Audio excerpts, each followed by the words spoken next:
Hermione, when have any of our plans ever actually worked? You would never guess that some of the most iconic moments in the Harry Potter films were actually improvised. Talk about movie magic. When you bring together so many talented people, like the incredible cast of Harry Potter, you inevitably get moments that were never supposed to happen. That's the beauty of adaptations. In the process of translating the book to screen and bringing what's on screen to life, actors improvise lines and moments that end up feeling totally earned and natural. From on-set accidents to memorable lines, these moments totally had you fooled into thinking they were planned all along. I know, but it's the only plan we've got.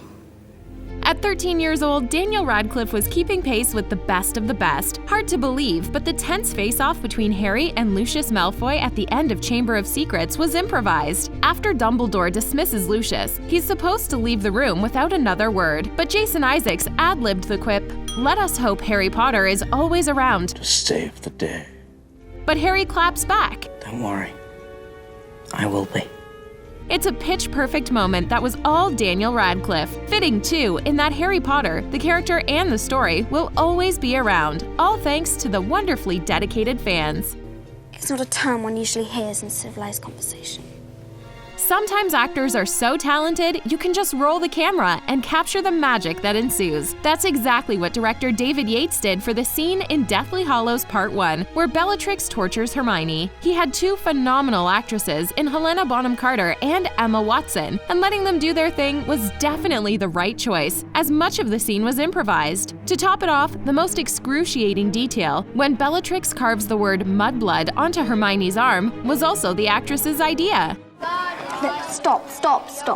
One of our favorite Ron and Hermione moments comes early in the series. At the end of Chamber of Secrets, the trio is reunited after Hermione was petrified by the basilisk, leaving us teary-eyed every time. The script had Hermione hug both Harry and Ron, but Emma Watson was too nervous to hug them both, so she improvised the wonderfully awkward handshake with Ron. It ends up being a great moment that says so much about their relationship.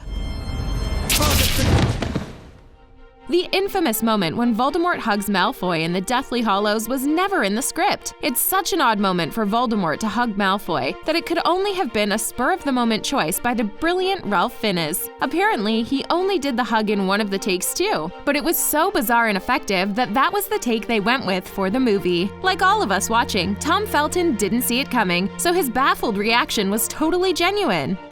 Dobby feels most aggrieved, sir. Another great improvised moment is all thanks to the wonders of technology. Jason Isaacs started kicking out at thin air in the scene when Lucius leaves Dumbledore's office, to the confusion of Chris Columbus, who thought he was tripping on something. Really, he was improvising the moment when Lucius kicks Dobby down the stairs, just to add that extra bit of cruelty to the character. One person couldn't feel all that. It'd explode. As the trio got older and less innocent, they also started to experience more tension within the group. But they share a great moment in Order of the Phoenix, sitting around the Gryffindor common room discussing Harry's love life. Hermione explains how Cho must be feeling and quips that Ron Got the emotional range of a teaspoon. The laugh that the three share after Emma Watson delivers this line was apparently a genuine laugh from the actors. We're glad they kept it. Saint Potter.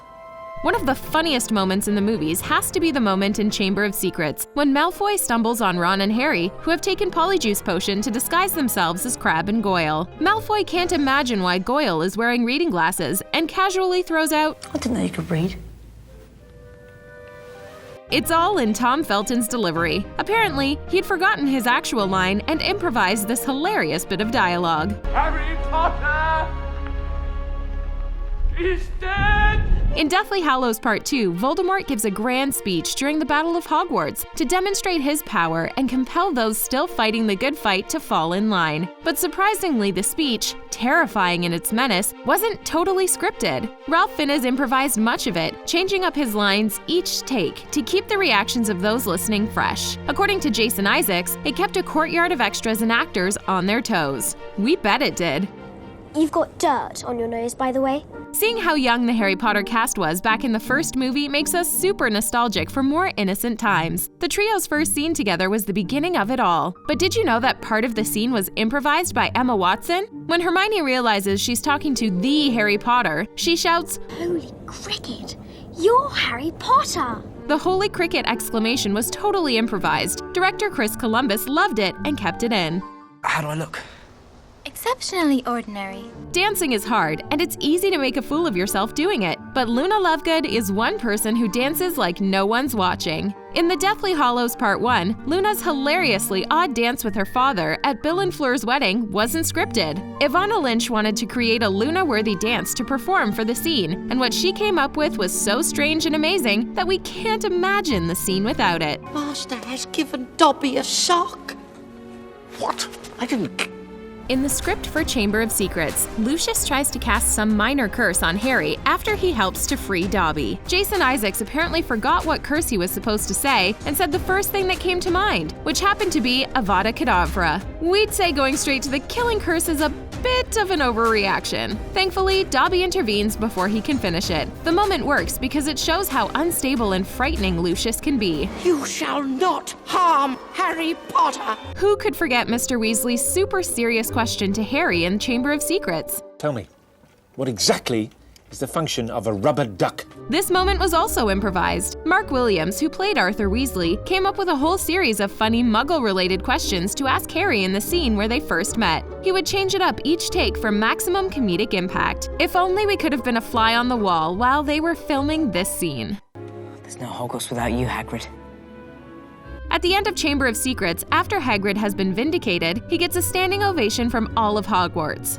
Well, almost. Everyone but Malfoy and his crew, naturally. But Crabbe apparently didn't get the memo. He stands and claps along with everyone else before Malfoy yanks him back down. But this moment wasn't supposed to happen. Apparently, the actor who plays Crabbe didn't realize what was going on and stood to clap by accident. Chris Columbus liked it and decided to make it part of the scene. The climax of the Order of the Phoenix is a tense standoff between Dumbledore's army and the Death Eaters inside the Ministry of Magic. Harry's friends are fascinated with Death Eaters, including the sadistic Bellatrix Lestrange, who has Neville at wand point. Helena Bonham Carter got a little too into character though. Apparently, Bonham Carter jammed her wand into Matthew Lewis's ear by accident. But since it was very in character, they left it in. The only issue is, she actually perforated Lewis's eardrum. Ouch. Don't play with wands, kids. Lucius Malfoy swoops into the Chamber of Secrets with flowing blonde locks, dark wardrobe, and iconic Slytherin cane. And suddenly, it totally clicks why Draco is the way he is. But Lucius was originally described much differently. He's so fully realized by Jason Isaacs that you would never suspect it, but it's true. Isaacs put his own stamp on the character and designed the whole look from platinum blonde head to toe. The wand in the cane was also his idea. We're ready for you now. Follow me. The scene when the first years enter the Great Hall for the first time and finally see it in all its majesty was actually the first time that the actors stepped foot on the Great Hall set. So their odd reactions are totally real. Of course, the floating candles and magical ceiling were special effects, but it's still a remarkable set. And having the kids react off the cuff makes the moment that much more magical.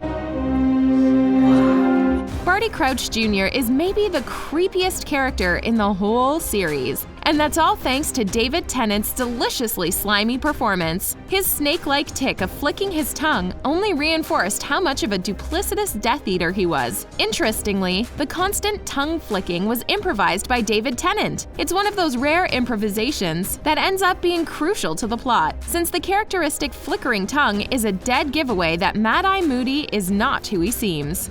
You won because I made it so, Potter. Finally, in Prisoner of Azkaban, director Alfonso Cuarón wanted to add a touch of realism to the characters, who were always in uniform in the previous two films. So he asked everyone playing Hogwarts students to wear their uniforms however they liked. That's why you'll notice some students looking very put together, and others looking disheveled with crooked ties and untucked shirts. It's that kind of attention to detail that makes the Harry Potter movies feel so real despite the magic.